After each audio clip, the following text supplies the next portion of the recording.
Like several of your recent projects, this just came to you as a screenplay? Yes, it did. Morgan called me one day and said, I've got a screenplay I'd love you to look at and consider doing. And I said, fine, so sent it over. And it took a day or two before I got to it. I can't remember. But I sat down and read it, and I saw it was about Mandela.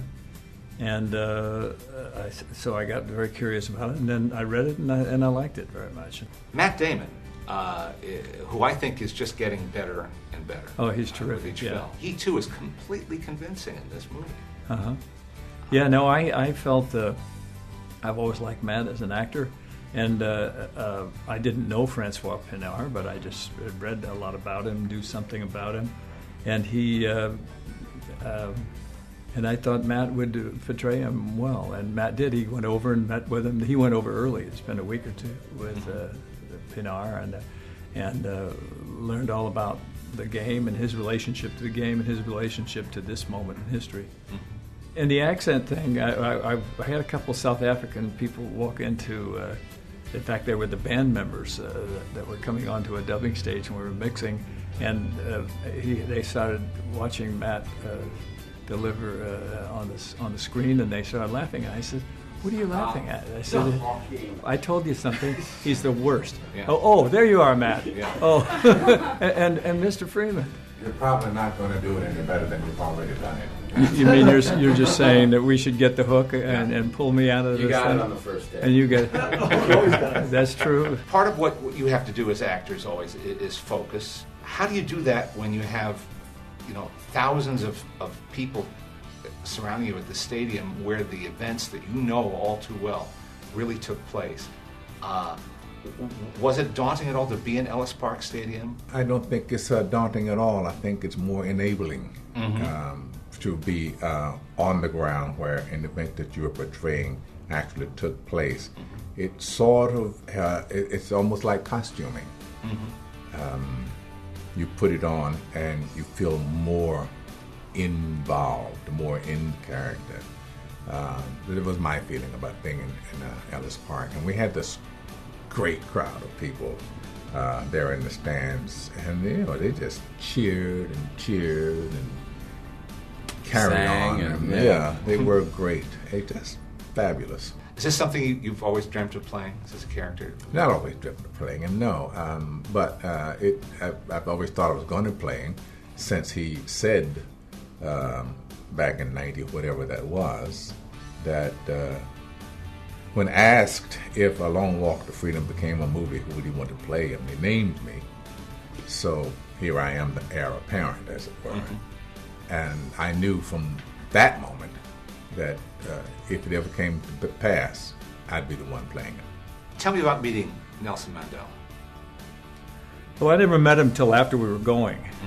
So all I knew is that he approved the project. And so we just kind of proceeded with it. Morgan had met him on many occasions, and so he was very familiar, and I figured he would have a good line on his character. Then I met him. He came down to Cape Town. I met him, and it was like watching Morgan, because they both have a similar kind of way about him. And I guess because Morgan had been portraying him all along, even when he was on the street, he was sticking with the character. That I felt that it was like watching Morgan portray him. So, Wow. so it was great. If I asked you for the words that come to mind most, the adjectives that you think that best describe Nelson Mandela. Once you get past, there's a threshold between you and meeting any great person. And once you get past that threshold, the threshold exists in your mind. Oh my God, what am I going to say? And this sort of thing. Then you're just meeting another person and he doesn't step down off of any pedestal. He's not on one. Now, you're playing a real person too, of course. Does that add weight to your shoulders? Yeah, oh yeah, absolutely, absolutely. And a real person that I really like, and I wanted him to like the movie. So yeah, I felt that I felt a lot of responsibility to, and a little bit nervous about it. But then I'd look over at Morgan and realize he was playing Mandela. So that put me right at ease, you know. But yeah, it's definitely a different thing playing a real person. To moviegoers who are watching us talk about this right now, who maybe don't know much about South Africa, maybe have never seen Nelson Mandela, don't know much about his story, have never seen rugby, why do you think this movie should matter to them? Well, I think it should matter because it shows a person, supposing, like you're saying, that nobody knew anything about him, but it's showing a politician who has gone through a lot, been a former prisoner, and then all of a sudden he is out, and he picks this terribly creative way to bring about reconciliation.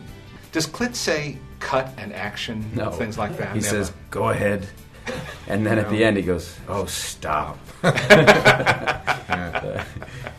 You say, Sometimes, please stop. yeah. Please stop.